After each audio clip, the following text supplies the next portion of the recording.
You ever notice how stepping outside feels like planning a full mental operation? Not physically hard, just mentally expensive. And here's the wild part. Carl Jung actually had ideas that explain exactly why staying home feels like your default setting now. Some of these reasons are practical, some are psychological, and one of them, you've probably felt it your whole life without having a name for it. Stick around. Reason number 3 might explain why you feel drained before you even get your shoes on. All right, let's break this down. Today we're going through the 5 real Jung-inspired reasons you stay home more than you go out. No judgment, no labels, just real talk about what's happening in your mind when you choose the quiet, controlled world of your own space over the unpredictable chaos outside. By the end of this video, you're either going to understand yourself better or realize you've been battling invisible energy leaks this whole time. Let's jump in. The first reason you stay home more than you go out is persona overload. And yes, I'm talking about Carl Jung's idea of the persona, the version of you that you show to the world. Think about it. Every time you step outside, your brain has to turn on public mode. You monitor your tone, your posture, your reactions. You're aware of how you appear to others, how they might judge you, and how you're supposed to act in different situations. It's not fake. It's adaptive. But it takes mental energy. And that's just the tip of the iceberg. You have to plan your outfit, your route, your timing. You mentally rehearse conversations. You anticipate minor hiccups. And then there's the unspoken effort of interacting with people, even in small, casual ways. All of this adds up fast. The persona is working overtime, and your brain quietly starts sending alerts. Are we sure we want to spend energy here? That's why staying home feels so effortless in comparison. No masks, no monitoring, no constant adjustment. You can just be yourself without the extra cost. And here's the kicker. This isn't about laziness. Jung would say it's about energy conservation. Your mind recognizes that social performance is taxing, so it naturally gravitates toward environments where your persona doesn't have to operate at full power.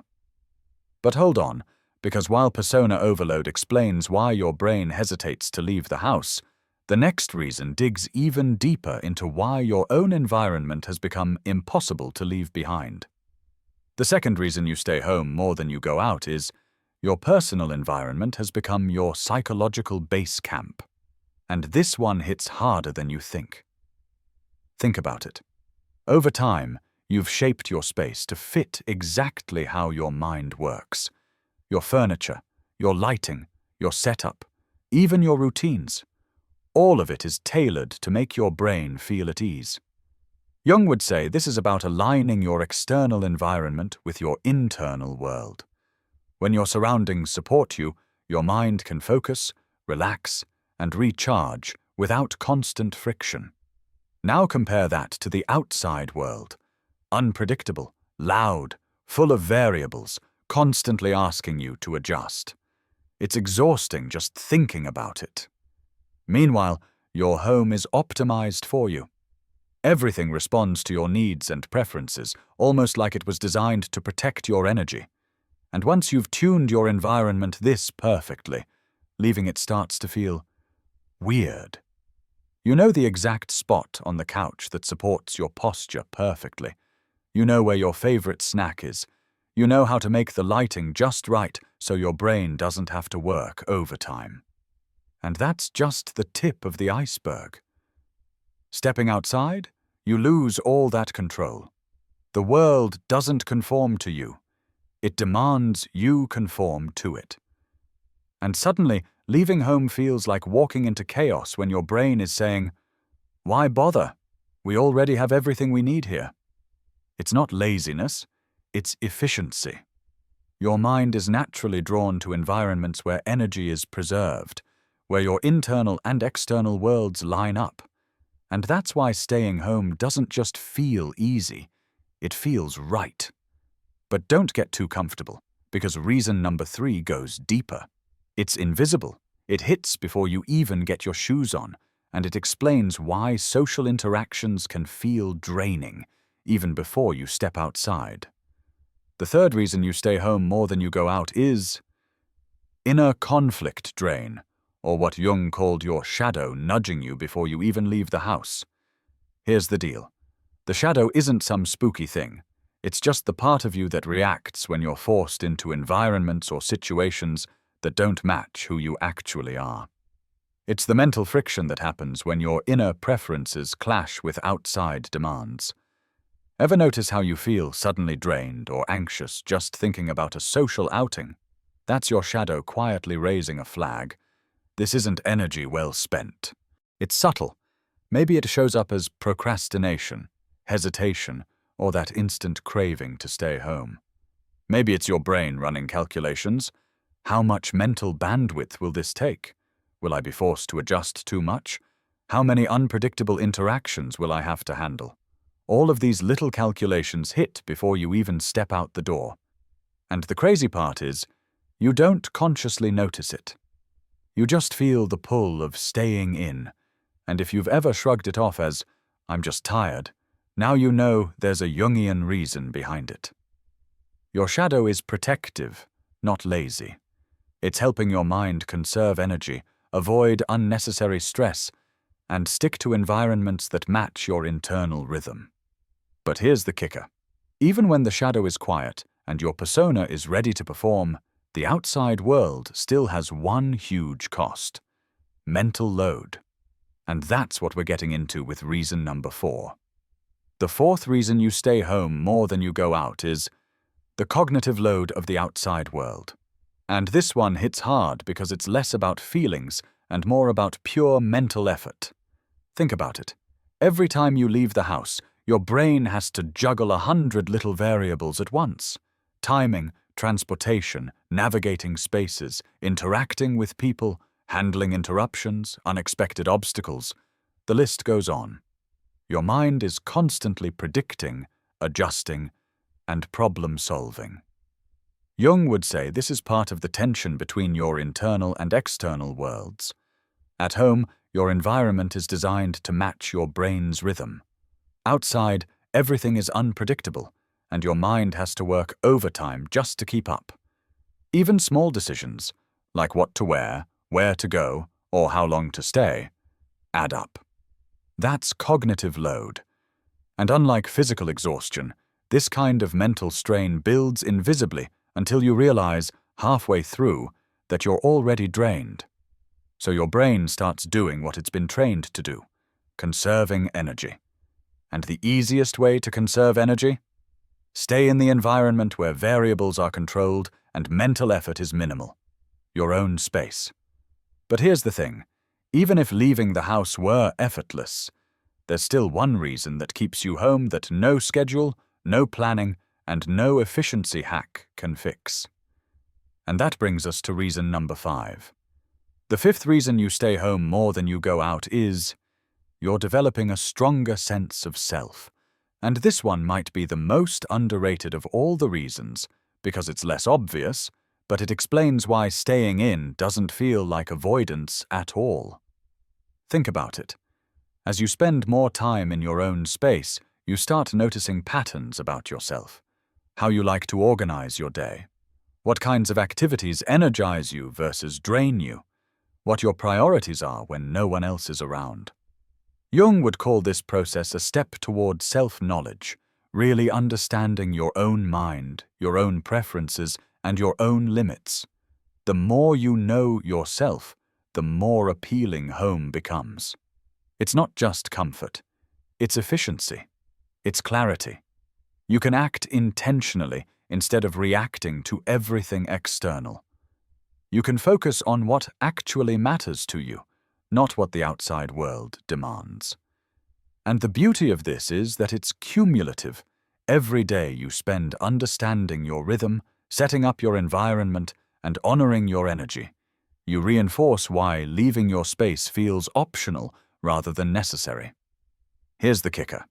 This is also why plans that force you out of your comfort zone can feel exhausting. even when they sound fun. It's not that you're lazy, it's that your mind has become more sophisticated. It can detect what's aligned with your energy and what isn't. And staying home often falls into that category of aligned. And it goes deeper than just conserving energy. Spending time in your own space lets you integrate your experiences, process ideas, and make decisions with clarity. You're essentially giving your mind the quiet, uninterrupted bandwidth it needs to refine your thoughts, plan your next moves, and just be coherent. That's powerful. So the next time someone asks why you stay in, you're not avoiding life. You're actually cultivating yourself. You're tuning into your energy, learning how to act intentionally, and protecting the most important resource you have, your mental focus. Staying home isn't a fallback, it's a tool, a deliberate, self-aware choice. And in Jungian terms, it's all about operating in alignment with your inner world while conserving the energy to engage meaningfully when you choose to. Let's take a minute to talk about why your brain actually likes staying home. And no, it's not laziness. It's efficiency. Every time you step outside, your brain is doing hidden calculations you don't even notice. How many people will you interact with? How many decisions will you have to make about timing, parking, seating, or what to eat? Will the environment be noisy or chaotic? Even small things, like navigating a crowded street or figuring out the best route to a coffee shop, add up. Now compare that to staying home. You know exactly what's coming. Your environment is predictable. You can make decisions ahead of time or not make them at all. You can grab a snack whenever you want. You can control the lighting, the temperature, even the background noise. No surprises, no sudden mental load spikes, no hidden energy taxes. And it's not just abstract. Think about real-life examples. You're on a day off. At home, you can knock out a few tasks, catch up on a show, and take breaks exactly when you want. Outside, the same day might involve errands, lines, traffic, and small social interactions that quietly drain your focus. Or say someone invites you to an event. Staying home means you get the mental energy to work on something you actually care about.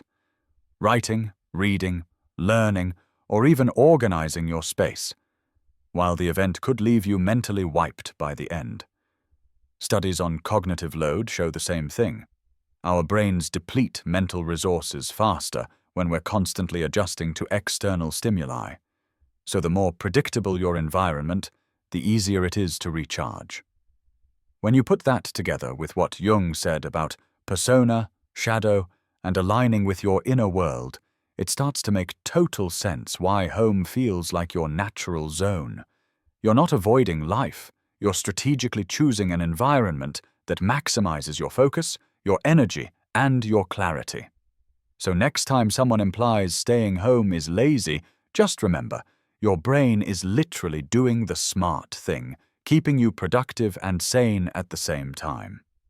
Here's a twist that surprises a lot of people. Staying home isn't just about comfort, mental energy, or avoiding social overload. It can actually make you more productive than going out.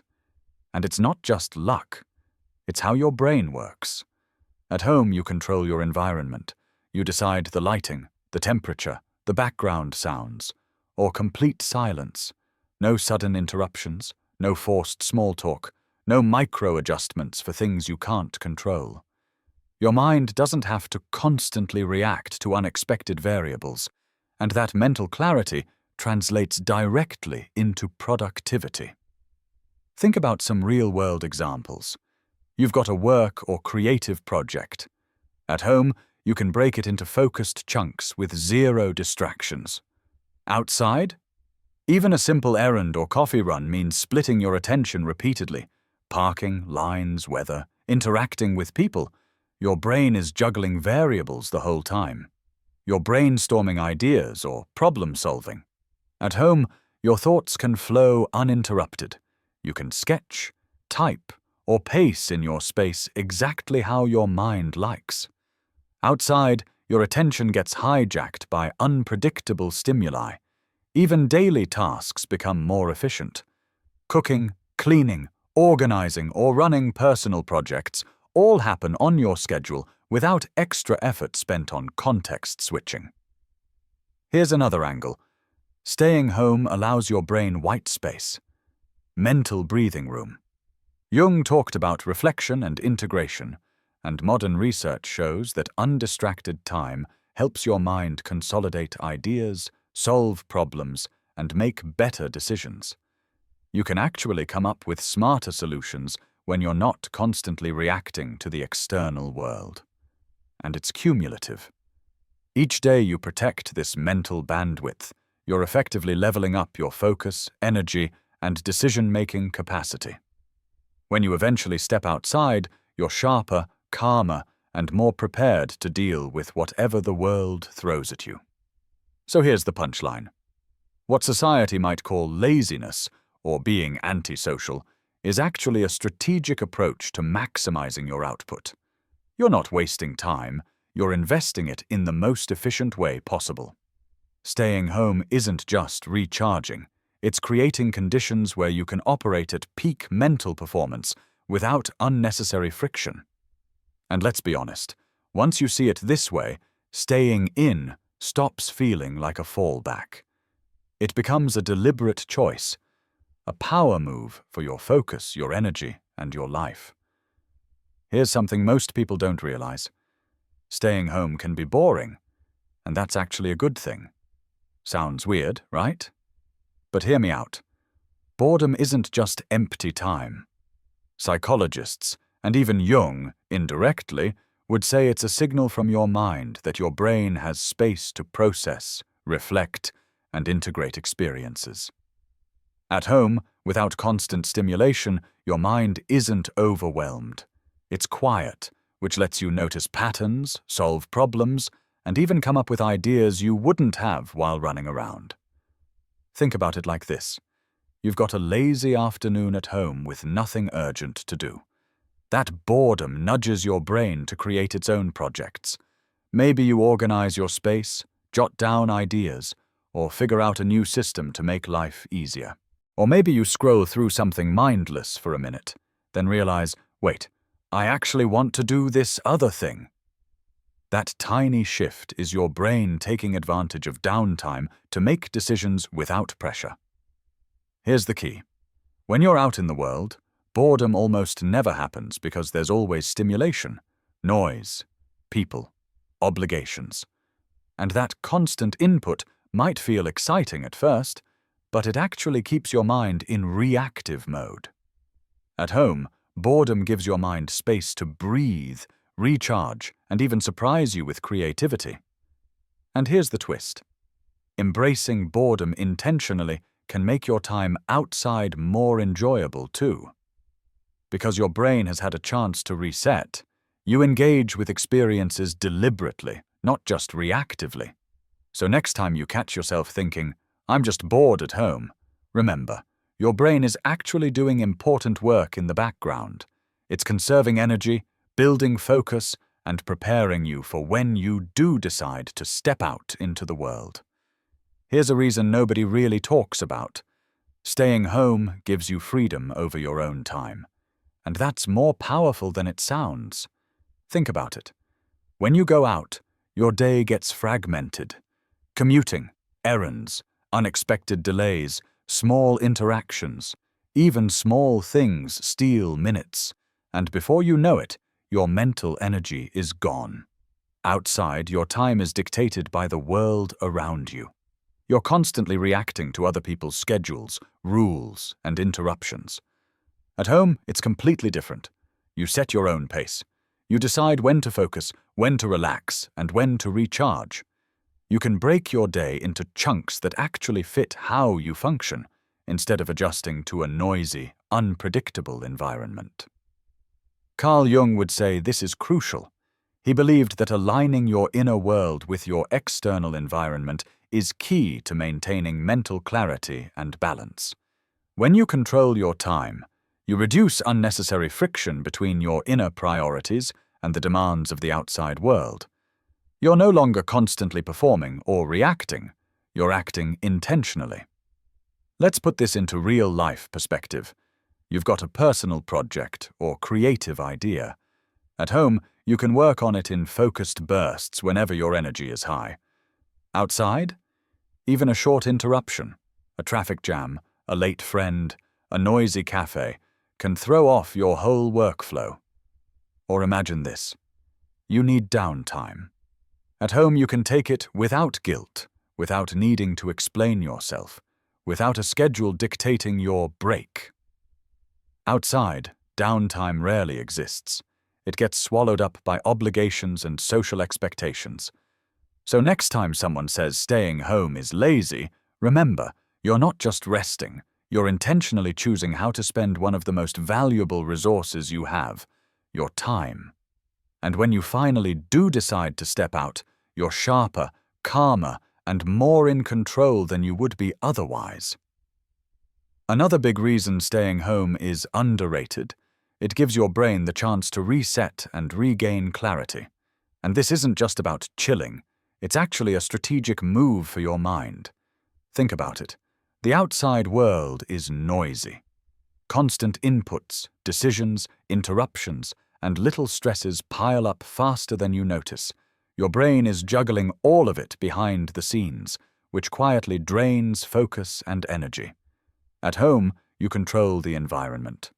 You decide the pace, the lighting, the noise, the breaks, and suddenly your mind has space to breathe. Jung would say this is all about alignment.